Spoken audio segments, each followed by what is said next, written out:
देखिए स्टूडेंट, हम लोग जो जैक बोर्ड क्लास 12 का प्रीवियस ईयर क्वेश्चन पेपर को डिस्कस कर रहे थे, तो लास्ट क्लास में क्वेश्चन नंबर 53 तक हम लोग बना लिए थे। तो क्वेश्चन नंबर 54 जो है आपका, ये क्वेश्चन आपका 3 डायमेंशनल ज्योमेट्री चैप्टर से लिया गया है, ठीक है। और ये क्वेश्चन 2020 में 2020 में 6 मार्क्स के लिए पूछा गया था। जैक बोर्ड क्लास 12 में 6 मार्क्स के लिए पूछा गया क्वेश्चन है। देखिए क्वेश्चन क्या है, find the shortest distance between the following pairs of parallel lines whose equations are vector r बराबर i plus vector j plus lambda times of 2i minus j plus k। और second line का equation दिया हुआ है vector r बराबर 2i plus j minus k plus mu times of 4i minus 2j plus 2k। आपको इन दोनों lines के बीच में शॉर्टेस्ट डिस्टेंस निकालना है, ठीक है। तो हम जब आपको शॉर्टेस्ट डिस्टेंस पढ़ा रहे थे तो वहां पर मेनली हम आपको दो टाइप्स ऑफ लाइन के बारे में पढ़ाए थे। एक को बोलते हैं स्क्यू लाइंस, एक को बोलते हैं पैरेलल लाइंस, ठीक है। स्क्यू लाइंस में शॉर्टेस्ट डिस्टेंस निकालने का दूसरा फॉर्मूला होता है और पैरेलल लाइंस में दूसरा होता है। तो पहले समझिए कि स्क्यू लाइंस क्या होता है और पैरेलल लाइंस क्या होता है। देखिए skew lines, skew lines, skew lines किसको बोलेंगे? वैसा लाइन जो कि ना तो पैरेलल होगा और ना तो इंटरसेक्टिंग होगा, उस टाइप ऑफ लाइंस को हम लोग बोलेंगे स्क्यू लाइंस। जैसे मान लीजिए ये कोई लाइन ऐसे जा रहा है और ये कोई लाइन उधर से ऐसे आ रहा है, ये दोनों लाइन क्या पैरेलल है? आंसर है नहीं, ये दोनों लाइन पैरेलल नहीं है। क्या दोनों लाइन इंटरसेक्टिंग कर रहा है? नहीं, इंटरसेक्टिंग भी नहीं कर रहा है। इसका मतलब क्या है, ये दोनों लाइन नाइदर पैरेलल है नॉर इंटरसेक्टिंग है, ना तो पैरेलल है और ना ही इंटरसेक्टिंग है, ठीक है। तो इस टाइप ऑफ लाइंस को हम लोग बोलेंगे स्क्यू लाइंस। और इसके बीच का शॉर्टेस्ट डिस्टेंस क्या होगा? यहां से इसका डिस्टेंस, क्योंकि परपेंडिकुलर डिस्टेंस ही होता है, शॉर्टेस्ट डिस्टेंस आपको मालूम होगा, ठीक। तो देखिए इसमें जो आपका लाइन का इक्वेशन दिया रहता है कैसा दिया रहेगा, तो यहां लिखा रहेगा वेक्टर r बराबर, यहां लिखा रहेगा वेक्टर r बराबर a1 vector plus lambda times of b1 vector. और सेकंड लाइन का इक्वेशन लिखा रहेगा वेक्टर r बराबर a2 vector plus mu times of b2 vector, जहां पर लैम्डा और म्यू दो कांस्टेंट है। लैम्डा और म्यू क्या है? दो ठो कांस्टेंट है, 1 2 3 4 -1 -2 कुछ भी हो सकता है, ठीक। और इसका जो शॉर्टेस्ट डिस्टेंस निकालने का फॉर्मूला है, शॉर्टेस्ट डिस्टेंस वो क्या होता है निकालने का फॉर्मूला? मॉड लगाएंगे, क्योंकि डिस्टेंस कभी भी नेगेटिव नहीं होता है, तो यहां मॉड लगाएंगे और उसके अंदर में क्या लिखते हैं, b1 vector cross b2 vector का पूरे का डॉट प्रोडक्ट किसके साथ? a2 vector minus a1 vector के साथ, और whole divide by mod of b1 vector cross b2 vector, ठीक। तो ये किसका कंसेप्ट हुआ? स्क्यू लाइंस का। स्क्यू लाइंस को पहचानने का तरीका क्या है? स्क्यू लाइंस को पहचानने का तरीका है कि ये b1 और b2 दोनों अलग अलग रहेगा। यहां पर जो वेक्टर रहेगा और नीचे जो वेक्टर रहेगा, दोनों वेक्टर सेम नहीं होगा, दोनों वेक्टर अलग अलग वेक्टर होगा, ठीक। और लाइन नंबर 2 जो आपका होता है, लाइन का टाइप नंबर 2, उसको क्या बोलते हैं? Parallel lines. तो यहां पर लिखिए दो लाइन छोड़ के, parallel lines, parallel lines. Parallel lines तो नाम से ही क्लियर हो रहा है, कैसा लाइन? जो कि पैरेलल होगा, कोई एक प्लेन पे होगा। जैसे ये मान लीजिए बोर्ड का प्लेन है, उसमें हम दो ठो लाइन ऐसा दिखाए हैं, दीज आर टू लाइंस, और दोनों पैरेलल है, तो इसको क्या बोलेंगे? पैरेलल लाइंस बोलेंगे। और इसके बीच का शॉर्टेस्ट डिस्टेंस क्या होगा? यहां से लेकर यहां तक का डिस्टेंस, इसी को बोलेंगे शॉर्टेस्ट डिस्टेंस, ठीक है। तो पैरेलल लाइंस कैसा होता है? इस टाइप से होगा पैरेलल लाइंस, ठीक। हम डायग्राम यहां नहीं दिखा रहे हैं, अब डायग्राम दिखा सकते हैं ऐसे, this is first line, this is second line. इसका इक्वेशन क्या होगा? इसका इक्वेशन होगा वेक्टर r बराबर a1 vector plus lambda times of b vector, b1 नहीं b वेक्टर। और सेकंड लाइन का इक्वेशन क्या होगा? वेक्टर r बराबर a2 vector plus mu times of b vector. अगर आपका जो दो लाइन इक्वेशन है, जो दो लाइन का इक्वेशन अगर आपको दिया हुआ है, उसमें अगर लेमडा का कोफिशिएंट वाला वेक्टर और म्यू का कोफिशिएंट वाला वेक्टर अगर दोनों बराबर होगा, तो लाइंस कैसा होगा? Parallel lines. और पैरेलल लाइंस अगर होगा तो उसका शॉर्टेस्ट डिस्टेंस कैसे निकलेगा? देखिए फॉर्मूला, इसका जो शॉर्टेस्ट डिस्टेंस होता है ये वाला होगा, मॉड दे देंगे, क्योंकि डिस्टेंस कभी भी नेगेटिव नहीं होता है। और यहां होगा वेक्टर b, बीच में लगेगा क्रॉस, और यहां हो जाएगा a2 vector minus a1 vector, whole divide by क्या होगा? Mod of vector b। ये हुआ किसका फॉर्मूला? शॉर्टेस्ट डिस्टेंस निकालने का, जब लाइन सबका पैरेलल लाइंस होगा। पैरेलल लाइंस का पहचान क्या है? b दोनों जगह सेम रहेगा।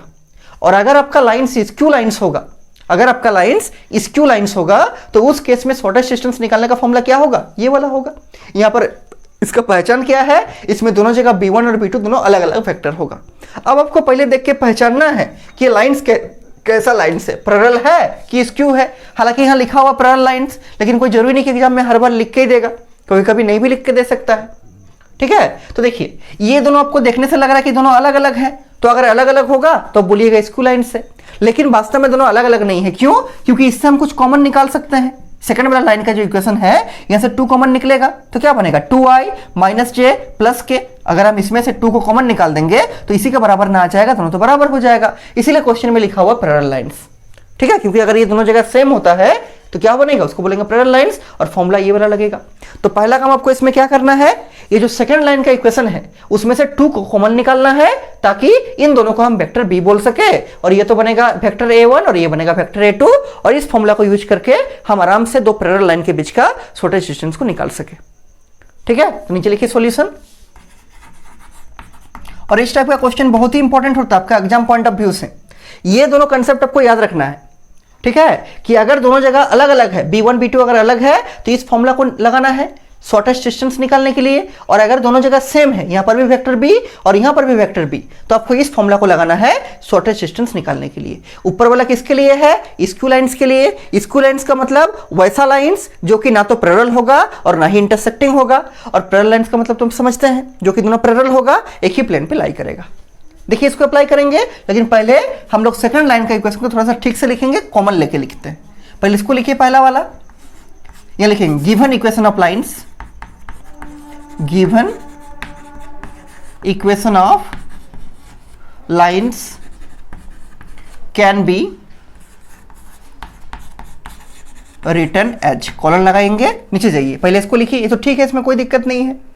इसको लिखिए वेक्टर आर बराबर i cap plus j cap plus lambda times of 2i cap minus j cap plus k cap.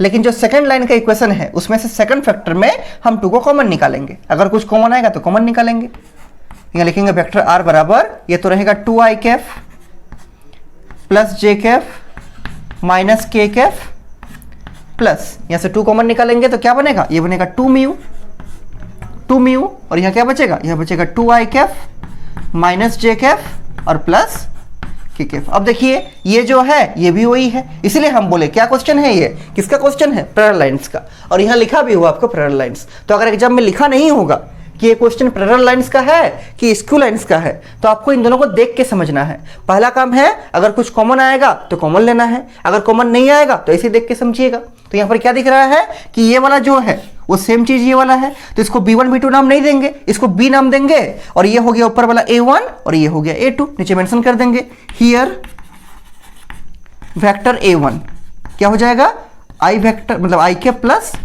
j cap. उसी तरह से वेक्टर a2 लिखिए, a2 कौन वाला होगा, सेकंड लाइन का जो इक्वेशन है उसका ये फर्स्ट वाला 2i प्लस जे माइनस के, लिखिए 2i प्लस जे माइनस के। और इन दोनों चूंकि सेम है इसको क्या नाम देंगे, b नाम देंगे, b1 b2 देने का जरूरत नहीं है क्योंकि दोनों जगह सेम है। अगर अलग अलग होता तो b1 b2 नाम देते, लेकिन चूंकि दोनों में सेम है इसलिए क्या होगा, ये बनेगा 2i माइनस जे प्लस के, ये हो गया वेक्टर b। अब आपके पास a1 है, a2 है, वेक्टर b है, इस फॉर्मूला को अप्लाई कीजिए और आराम से निकाल सकते हैं। तो इसमें 3 चीज आपको निकालना है मेनली, क्या, पहले निकालना है a2 माइनस a1 का वेक्टर, फिर निकालना है इसका क्रॉस प्रोडक्ट वेक्टर b के साथ, और उसके बाद करना है वेक्टर b का मॉड, और लास्ट में डिवाइड कीजिएगा और पूरा का मॉड लगा दीजिएगा। पूरा का मॉड इसलिए लगाए हैं क्योंकि हम लोग डिस्टेंस निकाल रहे हैं, और distance can not be negative, अगर बाई चांस नेगेटिव आ भी जाएगा तो मॉडुलस क्या कर देगा, उसको पॉजिटिव बना देगा, इसलिए पूरा में क्या लगा दिए हैं, मॉड लगा दिए हैं। पहले निकालते हैं a2 माइनस a1, नीचे लिखिए नाउ, यहां लिखिएगा now vector a2 minus vector a1। देखिए क्या होगा, a2 में से a1 को घटाना, लिख के घटा सकते हैं आप। देखिए 2i प्लस जे माइनस के, ये हो गया a2 माइनस a1 कितना है, i प्लस जे, तो यहाँ हो जाएगा i और प्लस जे। सॉल्व करेंगे तो ये बनेगा 2i प्लस जे माइनस के माइनस i और माइनस जे। अब देखिए ये प्लस जे से माइनस जे कैंसिल हो जाएगा, दोनों सेम है, लेकिन यहाँ पर कुछ सॉल्व होगा। देखिए 2i माइनस i क्या बनेगा, i बनेगा, j वाला तो पहले ही खत्म हो गया, ठीक है, k वाला बचा है क्या, माइनस के, तो यहाँ हो जाएगा माइनस ऑफ k। ये आपका बन गया क्या, a2 minus a1, a2 minus a1, i cap minus k cap.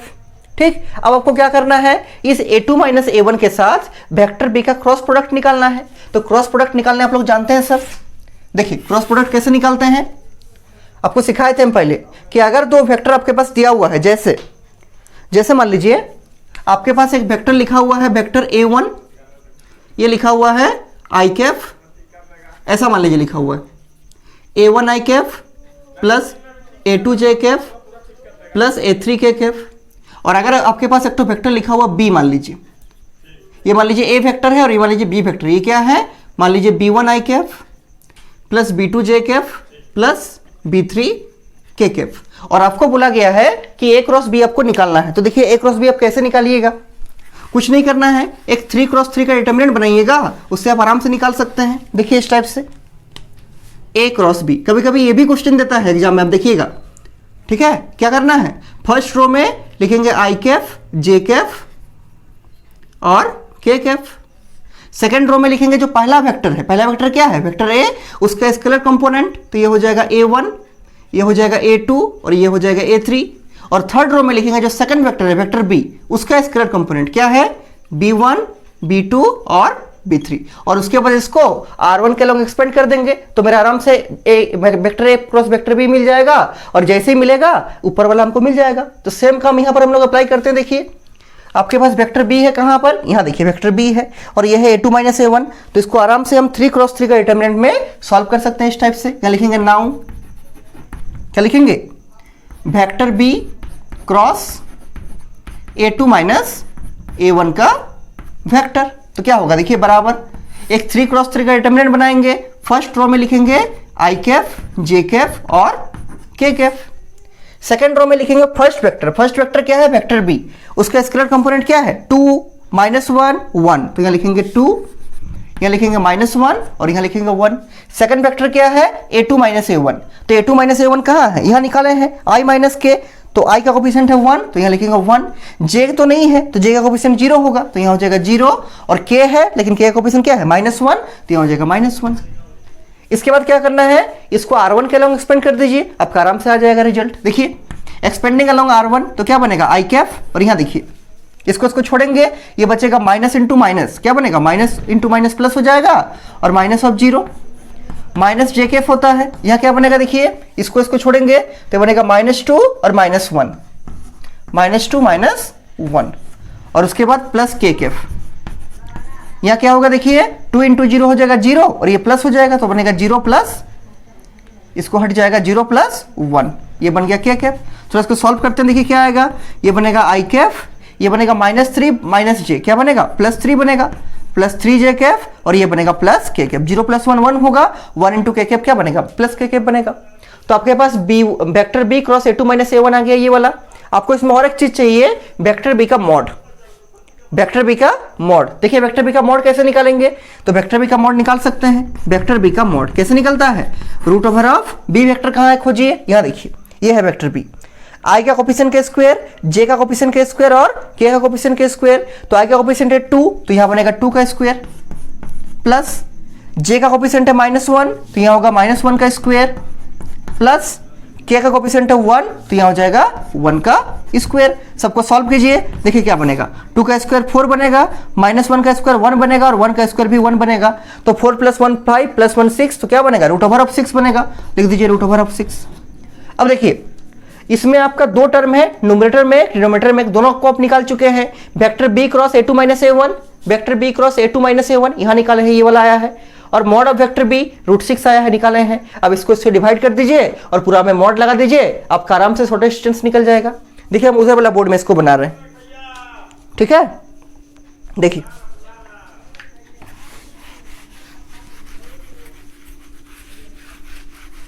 नीचे लिखेंगे, इसके नीचे लिखिएगा आप लोग, नीचे क्या लिखिएगा, देयरफॉर रिक्वायर्ड शॉर्टेस्ट डिस्टेंस। इधर फॉर्मूला को लिखिए, फॉर्मूला क्या लिखिएगा, पहले मॉड दीजिए पूरा में, vector B cross A2 minus A1 whole divide by mod of vector B, और पूरा का mod. Vector B cross A2 minus A1 अभी जस्ट निकाले हैं, I + 3J + K, I + 3J + K, I plus 3j plus के, हाँ ठीक है। और मॉड ऑफ वेक्टर बी क्या है? मॉड ऑफ वेक्टर बी है रूट ओवर ऑफ 6। आपको मालूम है ऊपर का मॉड अलग होगा, नीचे का मॉड अलग होगा, तो ऐसा करेंगे mod of I plus 3j plus के, इसका मॉड अलग कर दिए, और नीचे का मॉड क्या होगा? Mod of root over of 6, तो रूट ओवर ऑफ 6 ही बनेगा, ऐसे ही रख दीजिए रूट ओवर ऑफ 6। क्योंकि root 6 is a positive quantity और पॉजिटिव का मॉड पॉजिटिव ही होता है, लेकिन ऊपर का मॉड आपको निकालना पड़ेगा। मॉड कैसे निकालिएगा? तो मॉड निकालने का तरीका क्या है? रूट ओवर ऑफ आई का कोफिशिएंट का स्क्वायर मतलब 1 का स्क्वायर प्लस 3 का स्क्वायर और प्लस 1 का square by root over of 6। Solve कीजिए, क्या आएगा? ऊपर क्या बनेगा देखिए, 1 प्लस 3 का स्क्वायर 9 प्लस 1, 9 प्लस 1 10 प्लस 1 11 और बाय रूट ओवर ऑफ 6 रहेगा। तो क्या बनेगा? ये बनेगा root over of 11 by root over of 6।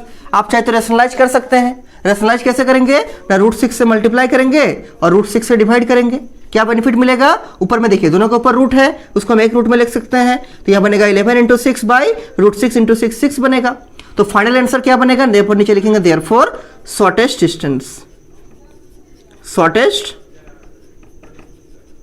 Distance बराबर कितना होगा? रूट ओवर ऑफ 11 6 या 66 बाई 6 इतना यूनिट। नीचे में जनरली प्रीफर कीजिएगा कि नीचे में रूट आपका नहीं रहे, क्योंकि वो उतना अच्छा स्टेज नहीं होता है। तो जब भी नीचे में रूट आएगा डिनोमिनेटर में, उसको रेशनलाइज कर दीजिएगा, आपका आंसर मिल जाएगा। ठीक है, तो ये क्वेश्चन आपका जैकपॉट क्लास 12th में 2020 में 6 मार्क्स में पूछा गया क्वेश्चन है। इसको आप लोग ध्यान से लिख लीजिए और इसको बना लीजिए। ठीक है।